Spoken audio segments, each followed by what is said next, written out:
السلام علیکم ویورز، میں ہوں زاہد تنوری ایڈوکیٹ۔ آپ دیکھ رہے ہیں law and the lawyer. Revenue laws کے مطابق ریویژن دائر کرنے کے لیے کیا لمیٹیشن ہے، کتنا ٹائم لیمٹ درکار ہوتا ہے، اور کون سی سیکشن ہے لینڈ ریونیو ایکٹ کی جو ڈیل کرتی ہے اس طرح کے معاملات کے ساتھ، یہ ہے آج کی ویڈیو کا موضوع۔ ویورز، لینڈ ریونیو ایکٹ 1967 کی سیکشن 164 ہے جو ڈیل کرتی ہے ریویژن کے ساتھ، ریویژنل پاورز آف ریونیو کورٹ کے ساتھ، ریونیو کورٹ کی ریویژنل پاورز کے ساتھ۔ اس سیکشن کے مطابق ممبر بورڈ آف ریونیو کو یہ اختیار حاصل ہے، بورڈ آف ریونیو کو یہ اختیار حاصل ہے کہ وہ اگر کوئی نیچے عدالت نے غلط فیصلہ دے دیا ہے تو 90 دن کے ٹائم پیریڈ کے اندر اندر اس فیصلے کی مثل طلب کرے، اس پر کوئی فیصلہ فرمائے، یا کوئی شخص جو متاثر ہوا ہے نیچے اپیل کے کسی فیصلے سے تو وہ شخص ممبر بورڈ آف ریونیو کے پاس یا بورڈ آف ریونیو کے پاس سول ریونیو ریویژن دائر کرے اس فیصلے کے خلاف جس فیصلے نے اسے متاثر کیا ہے۔ اب ایسے میں لینڈ ریونیو ایکٹ کی سیکشن 164 کے تحت جو بورڈ آف ریونیو پاورز استعمال کر رہا ہوتا ہے وہ عام سول لا کی ریویژنل کورٹ کے مقابلے میں بہت زیادہ ہیں،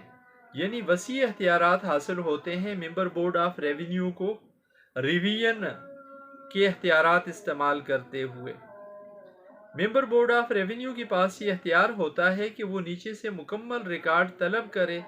معاملے کو اثر نو دیکھے، معاملے کی دوبارہ سے چھان بین کرے، ضروری سمجھے تو اس فیصلے کو سیٹ اسائڈ کر لے، اگر ضروری سمجھے تو اس فیصلے کو واپس ریمانڈ کر دے اسی اتھارٹی کے پاس اس کو ری ڈیسائیڈ کرنے کے لیے، اور اگر ضروری سمجھے کوئی نیا ریکارڈ طلب کر لے، کوئی شہادت طلب کر لے، کوئی اور رپورٹ طلب کر لے، کوئی کمیشن اپوائنٹ کر کے معاملے کی حقیقت تک پہنچنے کی کوشش کرے، یعنی حتیٰ کہ جو اس کیس کو صحیح طریقے سے ڈیسائیڈ کرنے کے لیے ضروری ہے،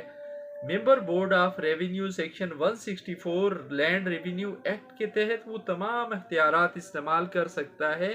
جبکہ دوسری طرف اس طرح کے اختیارات سول پروسیجر کوڈ کے تحت جو ریویژنل کورٹ ہوتی ہے اس کے پاس نہیں ہوتے، جبکہ لینڈ ریونیو ایکٹ کے تحت جو ریویژنل کورٹ ہوتی ہے ممبر بورڈ آف ریونیو کی یا بورڈ آف ریونیو کی، اس کے پاس وسیع تر اختیارات ہوتے ہیں، وہ اس کیس کے حوالے سے کوئی بھی فیصلہ دے سکتا ہے، وہ اس کیس کو دوبارہ سن سکتا ہے، وہ اس کیس کو ریمانڈ کر سکتا ہے، وہ اس کیس میں نئی شہادت لے سکتا ہے، وہ اس کیس میں انکوائری بنا سکتا ہے، انکوائری کمیٹی بنا سکتا ہے، کمیشن اپوائنٹ کر سکتا ہے، سارے وہ اختیارات استعمال کر سکتا ہے تاکہ اس کیس کو ان اختیارات کو استعمال کرتے ہوئے صحیح طریقے سے قانونی تقاضے پورے کرتے ہوئے میرٹ پہ ڈیسائیڈ کر سکے۔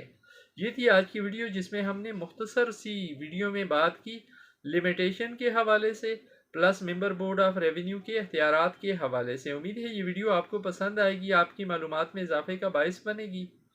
زندگی رہی پھر حاضر ہوں گی کسی نئے موضوع کے ساتھ، اجازت دیجیے، اللہ حافظ۔